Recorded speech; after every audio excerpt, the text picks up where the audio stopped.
বন্ধুরা, বাংলাদেশের ছাত্র আন্দোলনের অন্যতম মুখ ওসমান হাদি এবং ইনকিলাব মঞ্চের মুখপাত্র, তার মৃত্যুর পর থেকে বাংলাদেশ কিন্তু সম্পূর্ণভাবে উত্তাল হয়ে গিয়েছে। তারা একটা সুযোগ পেয়েছে হিন্দুদের উপর অত্যাচার করার, ভারতের বিপক্ষে কথা বলার এবং ভারতের যে দূতাবাস রয়েছে, ভারতের ভিসা কেন্দ্র রয়েছে, সেগুলোর উপর হামলা করার একটা সুযোগ পেয়ে গিয়েছে।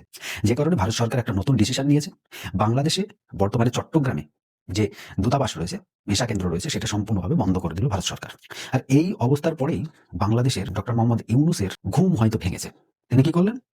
সিলেটে ভারতের যে উপ দূতাবাস ছিল, সেই উপদূতাবাস এবং ভিসা কেন্দ্রের উপর সিকিউরিটি বেশি করে দেওয়া হলো। মানে ব্যাপারটা বুঝুন, এক তো ভারতের যে সমস্ত দূতাবাস রয়েছে সেগুলোর উপর হামলার নির্দেশটাও কিন্তু ওই ডক্টর মোহাম্মদ ইউনূসের হাত ধরেই আসছে।